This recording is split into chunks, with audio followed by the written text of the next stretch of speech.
প্রধান উপদেষ্টার সাথে যুক্তরাষ্ট্রে সফররত রাজনৈতিক নেতাদের ওপর পরিকল্পিত হামলার ঘটনার পর আবারও আওয়ামী লীগের বিরুদ্ধে একাট্টা জুলাই অভ্যুত্থানের পক্ষের শক্তিগুলো।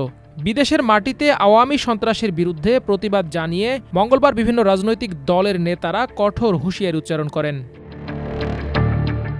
বিষয়টি নিয়ে এনসিপির জরুরি সংবাদ সম্মেলনে দলটির আহ্বায়ক নাহিদ ইসলাম বলেছেন, জুলাই গণঅভ্যুত্থানে ৩৬ জুলাই বা ৫ আগস্ট বাংলাদেশের ছাত্র জনতা আওয়ামী লীগের বিরুদ্ধে তাদের রায় জানিয়ে দিয়েছিল। সেই রায়টি ছিল বাংলাদেশে আওয়ামী লীগ এবং মুজিববাদীদের কোনো রাজনীতি থাকবে না। তারা যে অপকর্ম করেছে বাংলাদেশে, সেজন্য তাদেরকে বিচারের আওতায় আনতে হবে। জাতীয় নাগরিক পার্টির সদস্য সচিব আক্তার হোসেনের ওপর যারা ডিম মেরেছে তারা দেশকে অসম্মানিত করেছে, এতে তারা নিজেরাই অপমানিত হয়েছে। এ ধরনের অসভ্য সংস্কৃতি বন্ধ হওয়া উচিত বলে মন্তব্য করেছেন জামায়াতের নায়েবে আমির ডক্টর সৈয়দ আবদুল্লাহ মোহাম্মদ তাহের। এদিকে সাবেক সমাজসেবা সম্পাদক আক্তার হোসেনের ওপর আওয়ামী লীগের হামলার তীব্র নিন্দা ও প্রতিবাদ জানিয়ে বিবৃতি দিয়েছে ঢাকা বিশ্ববিদ্যালয় কেন্দ্রীয় ছাত্র সংসদ ডাকসু।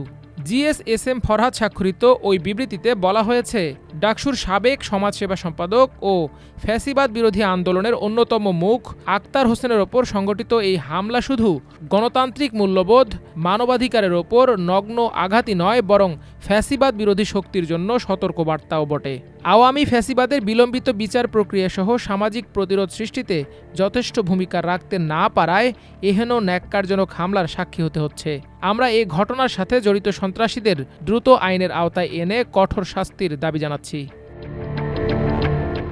আক্তার হোসেনের ওপর হামলার কড়া প্রতিক্রিয়া জানিয়েছে এনসিপির দক্ষিণ অঞ্চলের মুখ্য সংগঠক হাসনাত আবদুল্লাহ। ফেসবুকে দেয়া এক স্ট্যাটাসে হাসনাত লিখেন, হাসিনার পুলিশ লীগ, কোর্ট কাচারি ও আক্তারকে দমন করতে পারেনি। আর এসব উচ্ছিষ্ট জনগণ কর্তৃক প্রত্যাখ্যাত দালালরা বিদেশে বসে প্রতিবাদের প্রতীক আক্তারকে দমন করতে পারবে?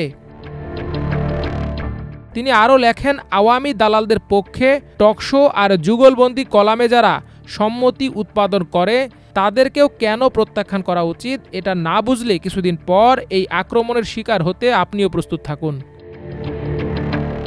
হামলার ঘটনার প্রতিক্রিয়া জানিয়েছেন গণ অধিকার পরিষদের সাধারণ সম্পাদক রাশেদ খান। তিনি মঙ্গলবার নিজের ফেসবুক আইডিতে লিখেছেন, প্রধান উপদেষ্টার সফর সঙ্গী, কিন্তু রাজনীতিকরা কেন নিরাপত্তা পেলেন না?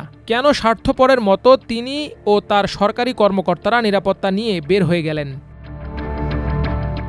রাশেদ আরও লেখেন, ক্ষমতার স্বার্থে আওয়ামী লীগ ও তাদের দোসরদের ন্যূনতম স্পেস দেওয়ার পরিণতি সকলকে এভাবেই ভোগ করতে হবে।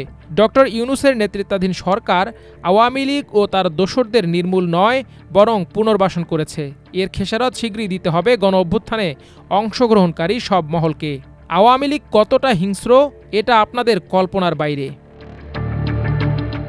এদিকে নিউ ইয়র্কে রাজনৈতিক দলগুলোর নেতাদের ওপর আওয়ামী লীগের হয়রানিমূলক আচরণে আওয়ামী লীগের প্রতি হুঁশিয়ারি জানিয়েছেন ঢাকা বিশ্ববিদ্যালয়ের জসিমউদ্দিন হল ছাত্রদলের আহ্বায়ক শেখ তানভীর বারী হামিম। যেখানে আওয়ামী লীগ সেখানে মাইর দেওয়ার হুঁশিয়ারি দেন তিনি। নিজের ফেসবুক পেজে দেয়া এক পোস্টে তিনি লেখেন, যেখানে আওয়ামী লীগ সেখানেই মাইর, আজ থেকে নো মার্সি। মাল্টিমিডিয়া ডেস্ক, আমার দেশ।